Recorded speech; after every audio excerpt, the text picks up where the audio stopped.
जी, कहानी आगे बढ़ती है।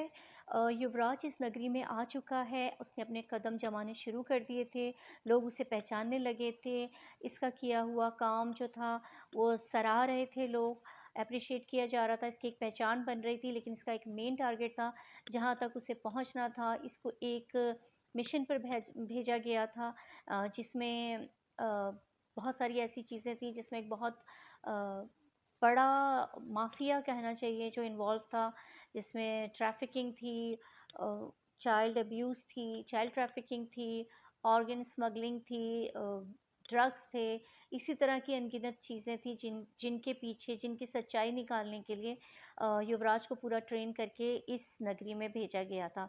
युवराज क्योंकि ज़ाहिर सी बात है, एक न्यू कमर था, पीछे इसका कोई ऐसा फ़िल्मी बैकग्राउंड नहीं था, तो उसको उस डॉन तक पहुँचने में काफ़ी टाइम लग रहा था।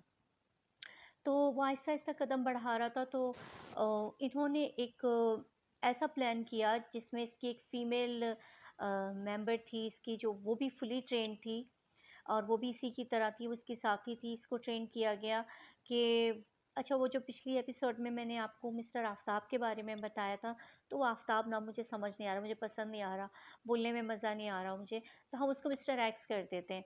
तो मिस्टर एक्स तक पहुँचने के लिए इसका सहारा लिया गया, इसने रास्ता बनाया, क्योंकि एक्चुअली मैं चाह रही हूँ कि अब इस एपिसोड को नहीं, इस पूरी सीरीज़ को हम जल्द से जल्द ख़त्म करें, क्योंकि बहुत लंबा नहीं घसीटना, क्योंकि आप तकरीबन सारी बातें ही हर जगह पे ओपन हो चुकी हैं। बहुत सारे यूट्यूबर्स ने बहुत डिटेल्ड में बहुत सारी बातें समझाई हुई हैं, और हम जिस पॉसिबिलिटी पे बात कर रहे हैं, वो एक इसके बाद 2 और 3 पॉसिबिलिटीज़ भी हैं कि ये भी हो सकता था या ये भी हुआ होगा, और इन द एंड मैंने आपसे कहा है कि मैं आपको उसका करंट स्टेटस ज़रूर बताऊँगी। ख़ैर, तो इसको आगे बढ़ाया गया, क्योंकि वो मिस्टर एक्स जो थे वो वुमेनाइज़र भी थे और बड़ी उनको अट्रैक्शन रहती थी, तो और बहुत जल्दी फ्री भी हो जाते थे, हर जगह वही नज़र आते थे। तो इसने उनसे दोस्ती बढ़ाई। इस फीमेल का जो इसकी जो साथी थी फीमेल, इसका फियांसे भी था, जो इसके साथ ही होता था, और ये इसके साथ रहती थी और ये लोग बहुत अटैच थे। ये कहानी भी बाहर आई है। तो ख़ैर, तो इसने ये और हमारे जो युवराज हैं, वो अनाथ आश्रम के लिए काम करते थे, जाते थे, बच्चों को टाइम देते थे। इसकी टीम के सारे मेंबर्स को पता था कि युवराज को बहुत पसंद हैं बच्चे, और वो इस तरह के सोशल एक्टिविटीज़ के अंदर आगे रहता था। ख़ैर, युवराज ने पूरी प्लानिंग कर ली थी, इन लोगों को अपना प्लान पता था, जो कि आगे के एपिसोड में आपको बताया जाएगा। तो इसी तरह एक पार्टी होती है, आप लोगों को सबको ख़ैर पता ही होगा। एक पार्टी होती है जो कि दो दो यहाँ पर बातें निकल कर आ रही हैं।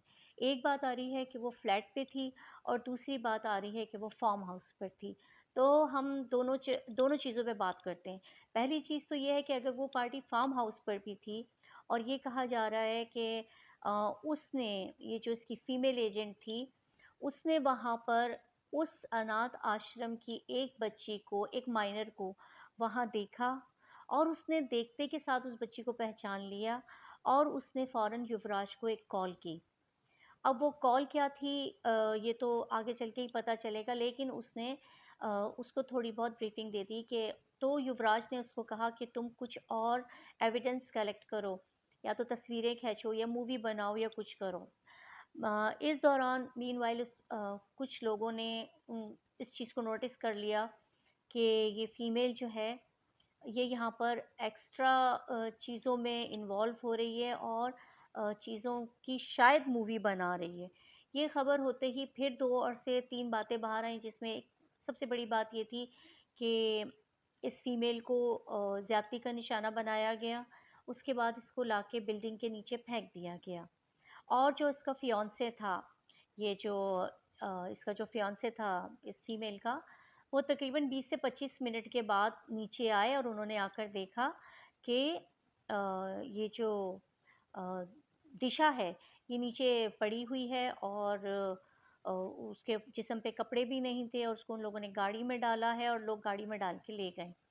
अब सवाल यहाँ पर ये पैदा होता है सबसे बड़ा, कि अगर वो बिल्डिंग से नीचे गिरी भी थी, अगर वो बिल्डिंग से नीचे गिरी भी थी, तो आप खुद देखें कि अगर आप एक तरबूज़ को ऊपर से नीचे फेंकते हैं, आप इतनी ऊँची 8-10 माले पर मत जाएँ, अगर आप पहली फ्लोर से भी एक तरबूज़ को नीचे फेंकते हैं, तो उस तरबूज़ का क्या होगा? वो फट जाएगा, वो टुकड़े-टुकड़े हो जाएगा।